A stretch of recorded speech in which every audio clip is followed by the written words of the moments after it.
Welcome back, guys. Automotive Inc. If you are new to the channel, help my channel out by hitting the subscribe button, a like at the end of the video, and the notification bell so you can keep up to date on this. As you guys know, I've been posting my videos of my journey along with my brand new 2024 Ford Super Duty. Again, my wife has wanted me to call this thing the Gremlin because it does have some gremlins. And the other day, somebody called me a Karen because I want this truck to be right after I spent so much money on it. And a lot of that same comment came in saying that I should have just had the dealer replace the battery before I bought it, which they told me it did and was replaced. So that's why I'm working hard on trying to get this rectified, but other people are having problems. Now, before this video is going to be kind of attached to the alarm issue. I've had a lot of guys comment saying that their alarm goes off in the middle of the night. So this will be something that you guys can look at and potentially address. I also had them basically check the thunk in the steering that I've been talking about, and we'll talk about that. So after spending another 3 days at the originating dealer that sold me the truck, it made him get me a loaner because that dealer is pretty far away. Now, as you can see, I have the hood up again and the charger on it again. So if we look over this, guys, right here, you can see something is draining the battery charge all day, and after is sitting at 43%. So basically they went in and verified that the alarm activating causing a normal battery drain, checked Oasis and found M52424 for concern, and basically they had to reprogram the BCM module. Now you'll see right here there's a clunk in the steering, happens at low speeds and starting. It's not at high speeds, and it goes away right after initial setup. So they said that by doing these two things, now the battery, they charged it up and it was fine the next day, and therefore the battery is still not replaced. So drove the truck home after 3 days, went down, picked it up.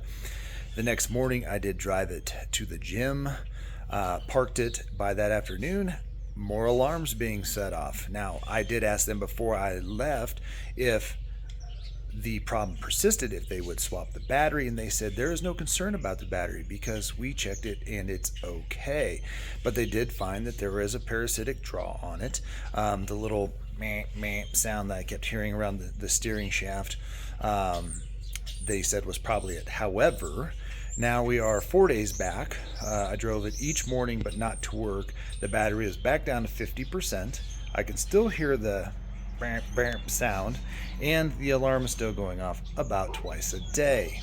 Now, the people that also called me a Karen said that's just something that you should live with, and that their older trucks are flawless and have never caused any problems. Well, guys, I hope that's the case. No matter if you buy a Dodge, you buy a Chevy, you buy a Ford, I hope your whatever car you buy is flawless. That's what we all hope when we spend all of this money on these vehicles. Now, somebody will say, well, why would you even spend that much money on a truck? Well, I need a truck to pull my units, and it's also about producing new videos and information for potential buyers and to show them things that I'm already going through. So if they are on the fence between buying one brand or the other, that this may be something. Now, as you guys know, I had a 2024 Ram on the channel that produced a leak pretty quick. I towed with it. I produced a couple videos for you guys on it, and I wasn't really happy how it handled, so it was not a big deal. I got a great deal on it to get rid of that thing pretty quick, and got into the Power Boost, which was flawless, also a Ford. But the F-150 and the Super Duty made it two different plans. And the F-150, I think that's one vehicle that Ford's pretty much got nailed down. But then again, I have people coming in saying their F-150 is a turd. So it is what it is. Now, we did have a 2024 Chevy in 2023 on the channel with the Allison's and the L8T V8. And it was a fantastic truck. It's continuing to be fantastic. It's over 30,000 miles now and nothing but routine maintenance. Now, before you go on a camping trip or wherever you're going to go and you don't have the ability to charge your truck, if it's going to go dead in 2 or 3 days, this can become an issue.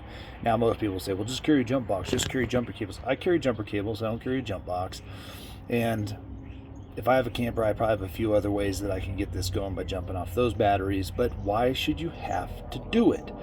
Now, come Monday, I'm going to have to call back to the dealer and say that the battery is still draining, and I'm sure they'll give me the same runaround that they have before. I have reached out to Ford itself, the corporate, but that is going to take time, obviously, and see what's going on. But right now, like I said, there's always going to be some parasitic loss on all your vehicles. I don't think it should be 50%, especially because I drove it this morning and then put the battery charger back on it. I'm not a Karen, guys, but what I am doing is, again, trying to alleviate potential issues for other owners, potential owners, buyers, and show them what to look for. I mean, again, you shouldn't sign on the dotted line until they've fixed any issues with it, because after you do that, you're an alien to them and you won't exist, and they've never seen you before, and it's going to be a runaround and an inconvenience to take your brand new vehicle in and keep getting serviced and serviced, especially if they can't provide you with a loaner or you don't have a secondary vehicle to drive. But at the end of the day, albeit as frustrating as it is, they told me it was replaced. So I did sign on the dotted line, and now we're having issues. It's not a Karenism. It's not anything in regards to that. It's just something we have to work through. Now, somebody did the other day say, well, you're just a Chevy fanboy. You don't like your Ford. You're just putting out this stuff so you can show all the problems. No. That's not true at all.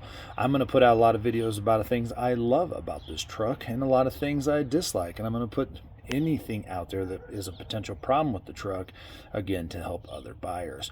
So at the end of the day, hopefully that is something that people can look past and kind of see the relevance to it. But that is where we are at, and unfortunately it's not fixed.